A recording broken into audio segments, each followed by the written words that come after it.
있다. 이지연, 한수민, 윤희연. 그녀는 총 3개의 이름을 갖고 있다고 하는데 먼저 1990년생 출신의 이지연이 본명이고 한 엔터테인먼트에서 모델로 활동했을 당시 이지연이 아닌 92년생 한수민으로 소속돼 윤희연이란 가명을 쓰며 활동했다고 한다. 이병헌의 치부이자 치명적인 흑역사였던 50억 원 협박 사건. 사건의 시작은 영화 내부자들을 찍고 있던 2014년 8월이었다. 당시 이병헌은 20대 여성 2명에 대하여 술자리 중 음담패설을 하는 동영상으로 자신을 협박했다라며 강남경찰서에 신고를 했는데 경찰은 이에 즉각 반응해 9월 1일 이지연과 김다희를 긴급 체포했다고 한다. 참고로 여기서 말하는 김다희는 현재 아프리카TV BJ로 활동하고 있는 김시원이라고 한다. 두 사람이 처음 만났던 장소는 논현동의 한 술집. 이병헌은 그곳에서 자신의 지인에게 이지연과 김다희를 처음 소개받게 되었고 자연스럽게 술자리로 이어졌다고 한다. 첫 만남에서 이병헌은 이지연에게 취미를 물어봤고 이지연이 요리라고 대답하자 이병헌은 자신을 집에 초대해달라고 했고 그렇게 만남을 가졌다고 한다. 참고로 디스패치는 이병헌이 이지연의 집에 초대받기 전 나눴다는 SNS 대화를 입수해 공개했는데 해당 대화 내용에는 저녁 메뉴가 뭐야? 좋아하는 건 너. 우리 내일 보는 거지? 우리 내일 로맨틱한 분위기야? 내 머릿속엔 내일, 너,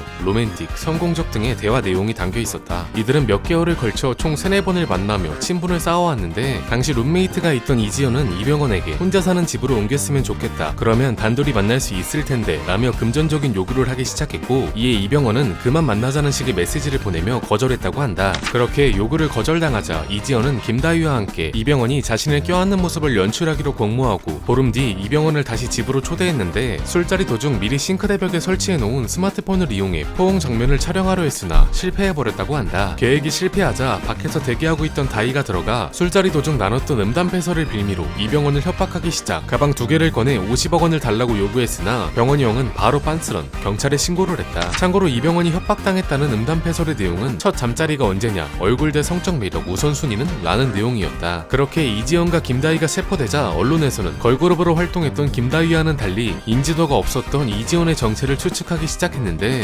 과거부터 이병헌과 악연으로 유명한 강병구가 자신의 트위터를 통해 이 사건을 겨냥하는 듯한 의미심장한 글을 게재했다. 이어서 그는 모델 한수민 인터뷰 영상이라는 글과 함께 이병헌 협박 추정인물 한수민이 이지연이자 윤희연이다라는 제목의 기사 그리고 이지연의 인스타그램을 링크해 해당 인물이 이병헌을 협박한 사람이 아니냐는 추측이 생겨나기 시작했다. 실제로 이지연의 인스타그램 속 사진을 보면 이병헌이 광고 모델로 활동한 배가 스마트폰 사진과 함께 단언컨대 당신은 가장 완벽한 사람입니다 라는 글이 올라와 있었으며 이외에도 올 때마다 선물 한 보따리 들고 오는 이산타씨 라는 글과 함께 선물 받은 것을 올리는가 하면 네가 직접 만든 나만의 선물이라며 와인 사진을 게재했는데 해당 와인은 직접 제조할 수 있는 아르헨티나산 와인으로 확인되었다. 참고로 이병헌은 비슷한 시기 아르헨티나에서 입국했다고 하며 해당 게시글은 이지연과 함께 이병헌을 협박했던 김다희 즉 김시원 또한 좋아요를 눌렀다고 한다. 그 결과 모델 이지연이 문제의 협박녀로 확인되었는데 갑자기 이지연이 이병헌과 사귀는 사이였다며 폭로를 했고 사건은 새로운 국면을 맞이하게 되었다. 이지연 측 변호인은 이지연이 약 3개월 전부터 이병헌을 만나기 시작했다. 이병헌은 서울 강남구에 있는 이지연 자택에 몇 차례 방문했다고 하며 지난달쯤 이병헌이 더 만나지 말자라고 말해 마음에 상처를 입고 우발적으로 협박을 한 것이라고 주장했는데 이병헌의 소속사 측에서는 이병헌은 아는 지인의 소개로 협박사건 피의자 이지연과 김다희를 알게 됐다며 한 번도 단둘이 만난 적이 없는데 어떤 의미에서 결별이라는 말이 나왔는지 모르겠다고 반박했다. 이처럼 둘의 입장이 상반되게 달랐는데 검찰 조사에서 이병헌은 집을 사달라고 요구하다가 자신이 거절하니 협박을 시작했다고 밝혔으며 이지연은 연인이었다는 것을 암시할 수 있는 대화 내용이 있다며 이를 공개했는데 그게 앞서 언급했던 로맨틱, 성공적 등의 대화 내용이었다. 하지만 법원은 대화 내용 등 관련 자료를 볼 때 연인관계임을 인정하기 어렵고 우발적인 범행이 아닌 돈을 노린 계획된 범행으로 보인다며 이지연에게 1년 2개월, 다희에게는 1년의 실형을 선고했다. 참고로 글램의 다희이자 아프리카TV BJ 김시원 측 변호인은 당시 이병헌과 이지연이 깊은 관계라고 추측했고 이별 과정에서 이지연이 아무런 대가도 받지 못하자 농락당했다고 생각해 사건에 관여했다고 말했는데 도대체 이별하는데 대가가 왜 필요한 건지. 사건 이후 이지연은 자신의 SNS를 통해 돈 때문에 제가 어쨌더라 뭐더라 하는데 저희 집 큰 재벌은 아니지만 남부럽지 않게 산다. 저 돈 필요 없고 살면서 돈 필요했던 적 한 번도 없어요 라고 밝혔는데 하나 물어보고 싶다. 돈 필요 없다는 양반이 왜 50억이나 요구했는지.